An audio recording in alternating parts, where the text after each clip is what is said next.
Bueno, ¿cómo cambian las cosas en tan solo 7 días en MotoGP, verdad? En esta ocasión, para mí, el viento ha jugado un papel fundamental, desde el viernes hasta antes de la carrera, porque al final en carrera rodaron más rápido, pero durante todo el fin de semana prácticamente todos los pilotos, a excepción de Martín, que rodó 7 décimas más rápido, y Zarco unas milésimas, los 20 pilotos restantes rodaron entre medio segundo y 6 décimas más lento, ya que el viento realmente dificulta muchísimo el pilotaje, tanto en los cambios de dirección como sobre todo en las frenadas, ya que puedes frenar y de repente encontrarte una ráfaga de viento que te mueva la moto incluso un par de metros, o en la salida de las curvas no puedes acelerar con la misma fuerza, ya que en cuanto se te empieza a levantar la rueda delantera, el viento maximiza todavía ese wheelie y no te queda otra que cortar y volver a poner la rueda en el suelo para tener seguridad y acelerar con convicción. Y bueno, poco a poco pues va pasando la vuelta y vas perdiendo décima aquí, décima allá, y vas más lento.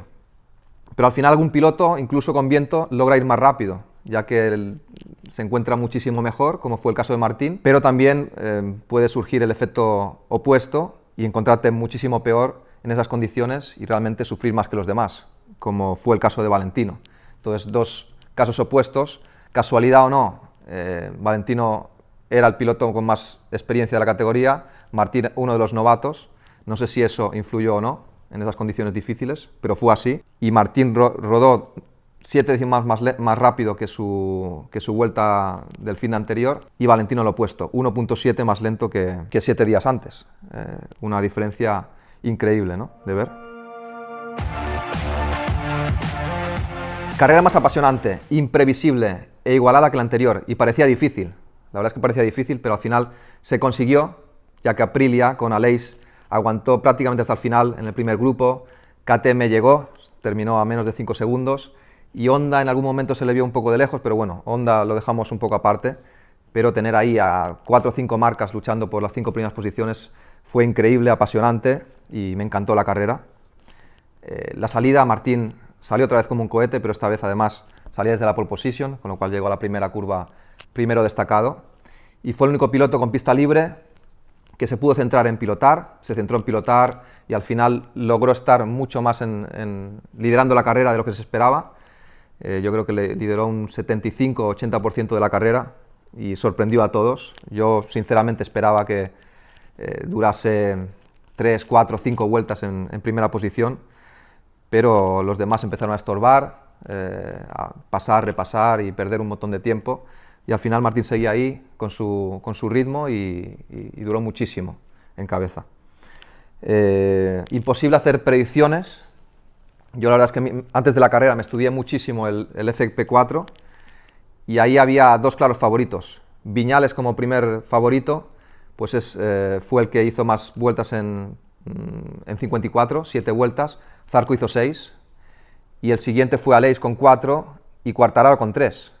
Al final Martín en el FP4 no hizo ninguna y prácticamente se lleva la victoria. O sea, muy difícil hacer predicciones en MotoGP porque al final se hace un grupo del, parece Moto3 o el Tour de France de 10-12 pilotos y no hay un claro dominador. A mitad de carrera sucedió una acción que no me gustó mucho con Miller y Mir. No me gustó cómo llevó la situación Jack, porque sí que es cierto que puede ser que Mir fue demasiado agresivo, pero yo creo que Jack no reaccionó bien en esa salida de la última curva porque lo miró un par de veces, sabía perfectamente dónde estaba Mir, pero no le importó mucho que Mir iba a volver a pista y no se apartó ni le dejó espacio, se tocaron los dos, podía haber acabado muy mal, y cuando ya se dejaron de tocar y cada uno volvió a su lugar, se volvió a encontrar con Viñales y prácticamente se volvió a tocar y bueno, en 2 ocasiones pudo acabar muy mal la cosa y gracias a Dios no pasó nada, pero Jack ahí no estuvo afortunado en mi opinión, ¿no?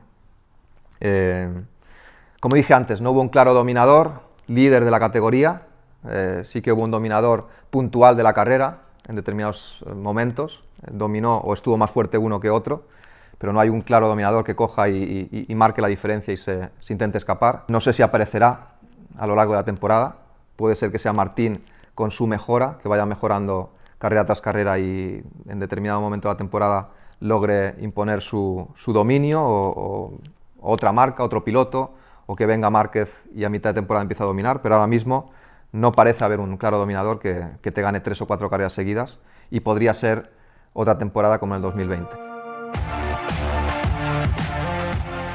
Bueno, pues para mí la sorpresa del fin de semana ha sido sin ninguna duda Jorge Martín.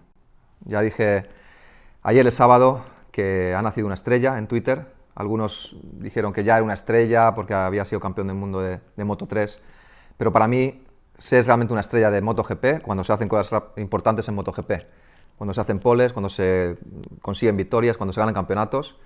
Y Jorge ya ha empezado a hacerlas después de su segunda carrera en MotoGP. Y bueno, me recuerda mucho a 3 pilotos en particular. Os sorprenderá, pero me recuerda a Capirossi, más que nada por su estatura y por su complexión. No es muy alto también como Loris, pero es muy fuertote, es muy musculado y es como una especie de pitbull muy fuerte, también muy agresivo. Luego en las frenadas me recuerda mucho a Stoner, también por su agresividad y porque frena muy tarde y deja los frenos con mucha decisión como lo hacía Casey. Y también yo creo que se parece un poco a mí en la postura en medio de la curva. Se descuelga muchísimo, prácticamente tocando con el codo y incluso con el hombro. En algunas curvas lo vi en el vídeo del qualifying. Y luego también tiene mucho paso por curva, ¿no? Ha sabido hacer mucho paso por curva con la Ducati en comparación con un Zarco que es muy directo en la frenada y no prepara muy bien el paso por curva, o Miller. Bagnaia se parece bastante a él, en eso tengo que decir. Y bueno, ha sorprendido a todos con la pole position, aguantando prácticamente hasta el final, liderando la carrera, y al final le faltó un poco más de energía o de velocidad con respecto a Quartararo y un poco de astucia y que no se lo esperaba por parte de Zarco para conseguir mejor resultado, pero es cuestión de tiempo que consiga su primera victoria. Quartararo ha reaccionado como yo esperaba y se la ha devuelto a Viñales, con lo cual ahora el juego de poder en Yamaha está muy igualado y también en el campeonato por puntos. Binder también sorpresa por ser la primera KTM, por haber terminado delante de Miller, por ejemplo, que llevaba una Ducati, y a menos de 5 segundos del ganador. Y como última sorpresa, Aleix. Aleix, yo esperaba a Paul delante de Aleix, como dije en las predicciones, pero Aleix me ha sorprendido esta vez y aguantando ahí en el primer grupo prácticamente hasta el final, con una Aprilia es un resultado inmejorable, así que chapo por él. Decepciones, sin duda, Rossi. Rossi me ha decepcionado, como supongo que ha decepcionado a los aficionados y sobre todo a sus fans, porque se espera mucho de Valentino siempre, y hacer 21 en entrenos, creo que él dijo que hubo algún entrenamiento peor en su carrera, pero difícil encontrar un entreno peor que ese. Y luego en carrera fuera de los puntos, también yo creo que es difícil encontrar una carrera terminada por Valentino, sin caída o sin rotura de motor, fuera de los puntos como en esta ocasión. Ha decepcionado Viñales, porque yo no lo puse como favorito a la victoria, puse a Bagnaia, pero después de ver el FP4 cambió de opinión y creía que Viñales era el favorito, pero otra ocasión desperdiciada, en mi opinión, para ganar la carrera, porque para mí tenía en absoluto el mejor ritmo, un poco con Zarco, pero estaba más fuerte que Zarco. Único piloto en 54 7 veces, estaba muy fuerte, pero otra vez mala salida y no aprovechó la ocasión. Y Oliveira lo pongo como decepción porque no hizo mala carrera, pero Binder terminó delante y además le sacó 4 segundos a final de carrera.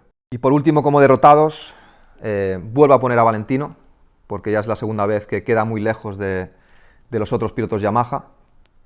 Y bueno, esperamos que sea una ocasión particular. Qatar nunca le fue bien y seguramente vendrán circuitos mejores. No sé si será en Portimao, que también va a ser complicado para él, pero seguramente en Jerez volverá fuerte. Miller, otra vez peor Ducati. Lo he visto muy nervioso en el FP4, lo he visto muy nervioso en carrera. Le sigue faltando algo en carrera. Petrucci, KTM no ayuda en Qatar y parece ser que no se encuentra, todavía no se encuentra con la moto, pierde mucho en la recta quizá por su envergadura, pero la recta tampoco es tan importante si en las curvas va rápido, pero parece ser que todavía no lo logra y terminó muy lejos, a 16-17 segundos del ganador, es realmente muy lejos. Y como último derrotado, Honda en general, y especialmente a Alex Márquez, porque no ha ido rápido en ningún momento en las dos carreras, en los dos fines de semana, y encima creo que ha sido el único piloto que ha tenido 2 ceros en 2 carreras, con lo cual para mí es Honda, pero en especial Alex Márquez. En la sección I Told You, mis predicciones, he vuelto a estar desafortunado, como la semana anterior. Puse como pole position a Bagnaia y también como ganador, me equivoqué. En cambio con Zarco he estado afortunado, tenía buenas vibraciones y lo veía muy fuerte. Acerté con Zarco en tercera posición, a pesar de que hubo un lío ahí de nombres, elegí Viñales y también me equivoqué. Y en cuanto a sorpresas, Jorge Martín no me decepcionó, sobrepasó mis expectativas y sin duda alguna acerté. Y con Pole, en cambio, pues esperaba más y no lo logré. 33% de acierto otra vez. Vamos a intentar mejorarlo en la siguiente. Y hasta aquí el cuarto programa de 99 Seconds. Próxima semana, no MotoGP, y la siguiente será el 18 de abril en Portimao. Se esperan muchas sorpresas, chicos, así que suscribiros al canal, realizar comentarios y activar notificaciones.